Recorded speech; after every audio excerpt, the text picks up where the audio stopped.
Welcome to the Coach Eric Williams Jaguar Nation Show. I'm your host, Jeff Breedlove. We're here with Coach Eric Williams after a great region win for your Maynard-Jackson Jaguars over the Banneker Trojans, 27-10 at Grady Stadium this past Friday at a 5:30 start for us.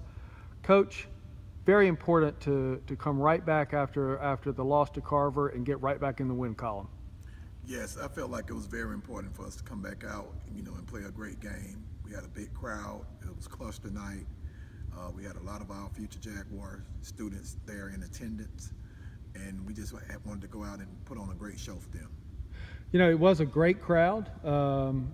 Jaguar Nation was out there in force, and we need Jaguar Nation to make the road trip this week. This week we're going into Game 6. It's also a region game. It's an away game for us up at North Springs High School playing the Spartans. It's not that far away, Jaguar Nation. It's just up in North Fulton County. The Spartans are 3-1, but we're going to need Jaguar Nation out there showing our team that we believe in them. Yes, it's going to be a very big game as far as the region seeding is concerned. Right now we are tied with them in the region, and we just want to go out and make sure we put a great effort up and handle those guys on Friday night and solidify our positioning in the region. Let's take a look, Jaguar Nation, at the Banneker game that just passed. It was a solid win for our Jaguars. We'll start with the offense, which was, again, just alive throughout the game, putting 27 points up on the board. We had 4 touchdowns. Marquise Cozy, he had 2 touchdown receptions, Coach. Yes, Marquise Cozy has been really big for us this year. I think he kind of leads the team now with 9 total touchdowns. And, we just, Rod would get back there and just throw that ball up to him, and Marquise would go up and make an outstanding play time in and time out for us. He's been very big for us this season. It's like he's a highlight reel. Yes, he is. And he's number 1 on the team, everybody. And number 2 on the team, Roderick, he ran for a touchdown for about 20 yards there. Yes, he did, as well as throwing 2 touchdown passes to Marquise. Rod was very instrumental in our run attack on Friday night. He scored a touchdown for 22 yards out, and it was a great play. I'm always impressed with the spirit that Roderick Hammons plays with. It's always exciting to watch him when he has the ball in his hands. Yes, he's a great leader. He really is. And, of course, Charles Daniel, our one of our quarterbacks, number 13, he rushed for about 12 yards on a touchdown there. Yes, that's our sophomore sensation, Charles Daniels. He has made some outstanding plays for us as far as this season is concerned.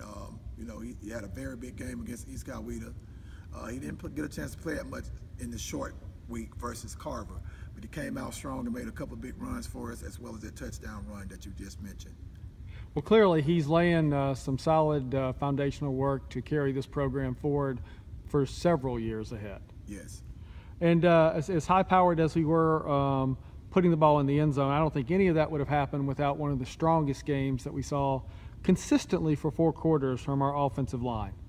Offensive line, we kind of challenged them after the Carver game, and they all responded. They all graded out well this past week when Coach Rowland graded them out.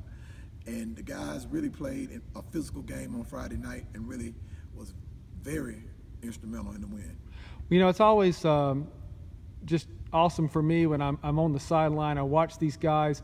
One thing I observe about our offensive line, they're like a band of brothers. They have each other's backs. When they are on the sideline, they're together. They're talking about the game. They're taking it very seriously. And they're a very impressive unit. They are, and it was just growing pains, I guess. And, we, like I said, we had to tighten the bolts down on them a little bit and challenge them a little bit more. And they went out and responded well on Friday night. Another key, I think, to success was the fact that this game we had no turnovers against Banneker. Yes, the first game this season, and you got to take care of the ball. The turnover margin, can kind of doom you in a high school football game as well as in any football game. So we wanted to make sure that we took care of the ball and protected every possession. And, of course, we still work on penalties, but I observe, we're getting smarter. Less penalties are happening, certainly less than last year. So holding on to the ball and committing fewer penalties are going to put some more W's on the board. You're exactly right. The every run and every reception can't be a touchdown, but you got to have those plays right there in the middle of the field to really set those scores up. And I want to bring up a couple of running backs this week. Stanley Ryan's number 28, and of course the Flash, number 4, Hassan Hall. They made a lot of runs up and down that field. Oh yes, they did.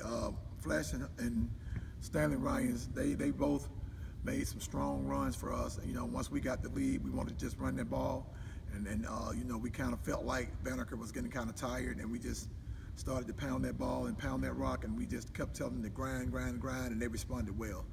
Well, they really did, and it was very evident from the sideline in the fourth quarter that we were in a groove, and we were in control of that clock. Exactly, you're exactly right. I mean, with those two guys, both of them are over 200 pounds, and just running that ball in that third and fourth quarter, that's what we expect to do a lot of on down the line.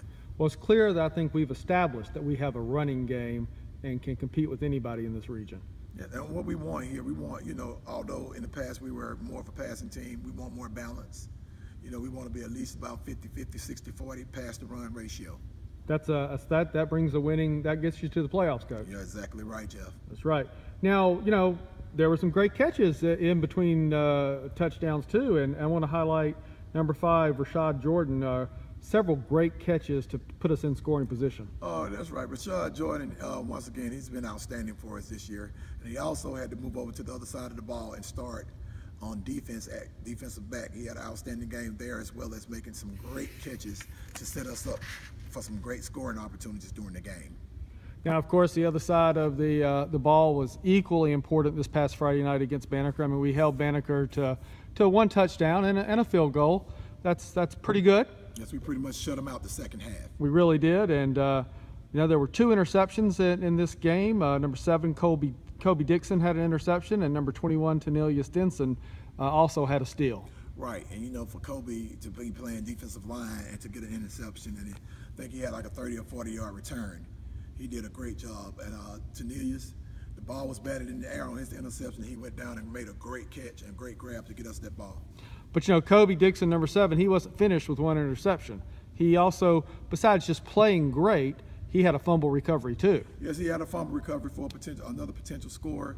I think he was tackled like on the 8-yard line. So Kobe had an outstanding game overall. That's a great performance by Kobe Dixon there. Yes. Also, our human highlight reel, number 4, Hassan Hall.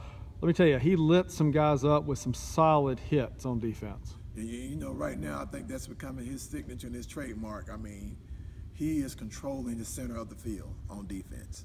It's very impressive. Sometimes you can just hear the hit.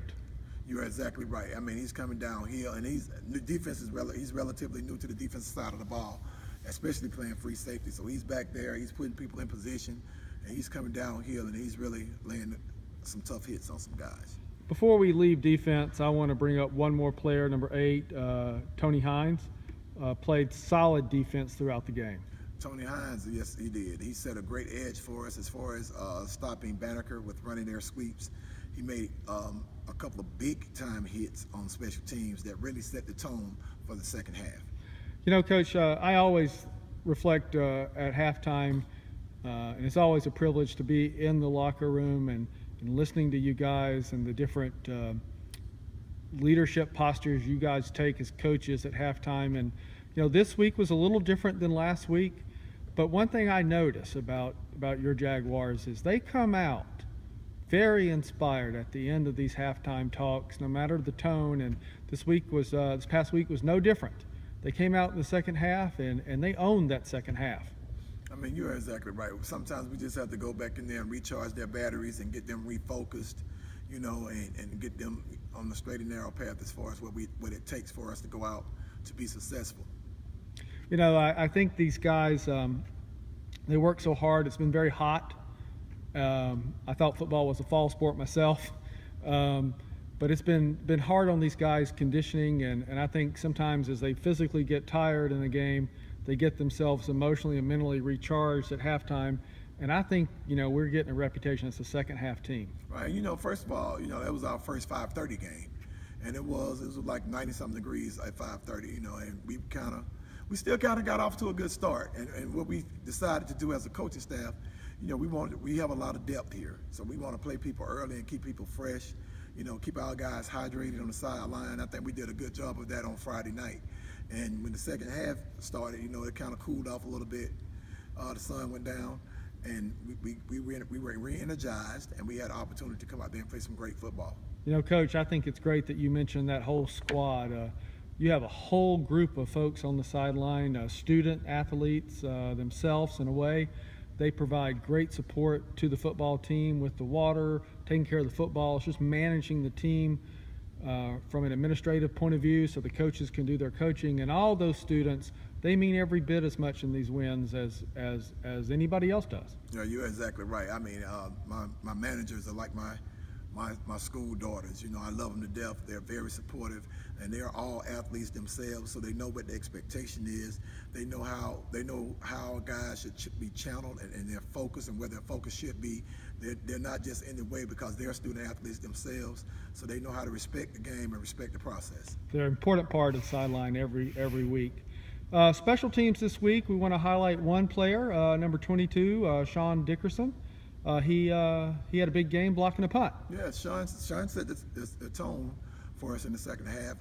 We held Banneker to a 3-and-out, and they had the punt. And when Sean got into the game, Sean blocked the punt. It was a great job for Sean. It was very exciting. It was an exciting play, and good for Sean for doing that.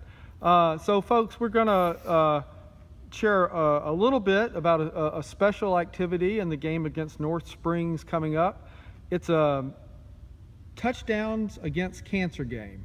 And this is a game where it goes on all over the country, and this week Maynard Jackson and North Springs will be scoring touchdowns, and proceeds will go to St. Jude's Children's Hospital, which does great work for kids with cancer. These are the most innocent kids among us. St. Jude's never turns a kid away, and I know that it's a great honor for Maynard Jackson Jaguars to be a small part of a nationwide effort to help kids with cancer with the Touchdowns Against Cancer program, Coach. Yes, sir, you're absolutely correct with that. We participated in the children cancer